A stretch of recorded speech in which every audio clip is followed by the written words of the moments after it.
Yun mga idol, siyang mapagpalang araw po sa ating lahat. So sawmill project po ano. So silipin natin yung accomplishment po namin dito dahil tapos na po yung first phase ng ating kontrata po dito ano. So bago yan mga idol ay magpapasalamat muna tayo sa may-ari po ng bahay sa tiwalang binigay po sa atin ano po. Thank you so much po, and God bless, and God bless your home. So silipin natin tong project mga idol.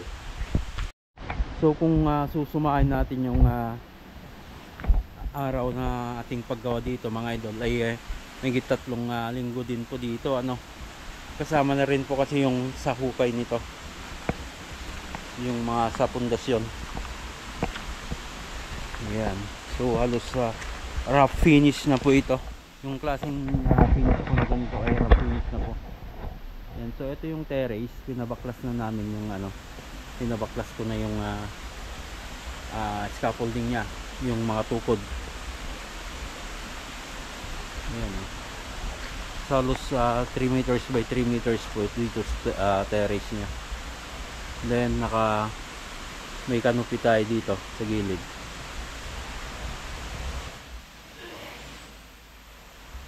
Ayan. Yun dito sa loob mga idol halos 40 square meter, 6 by 8 plus 3 meters doon hard yung lumagpas po dito. Halos nasa 51 square meter po yung loob nito.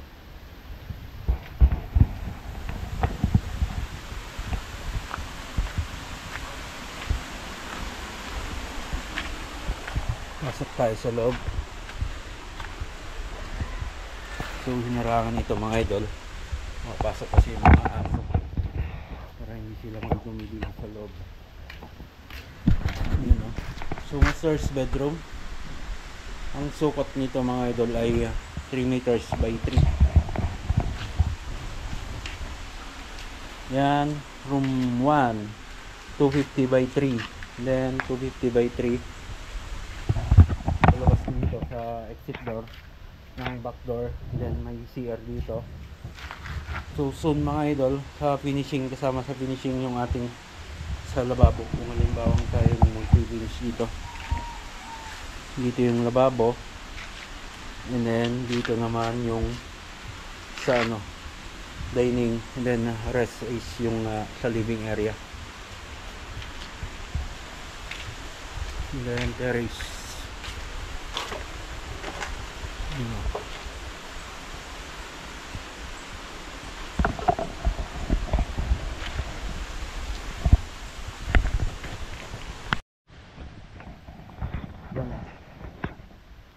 Yan forma niya mga idol. Halos yung bubong halos ibabox type po dito sa part po dito dahil yung extension nito mga idol papunta dito ay ano daw po yan, garahe.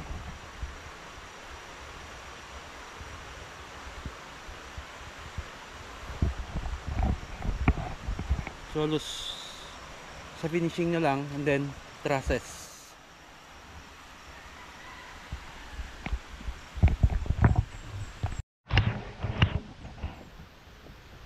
Yun.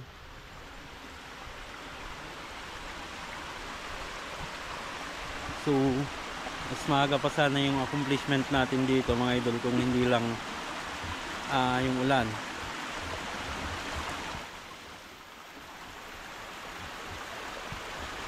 Yun yung hirap mga idol pag ganitong open pa yung project at parating ulan. Okay, so rough finish na.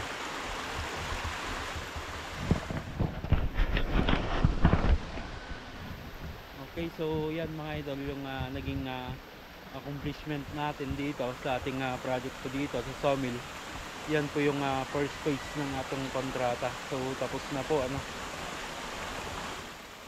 So bago ko tapusin yung video mga idol ay nagpapasalamat ulit ako sa may-ari po nitong bahay sa tiwalang binigay po sa atin.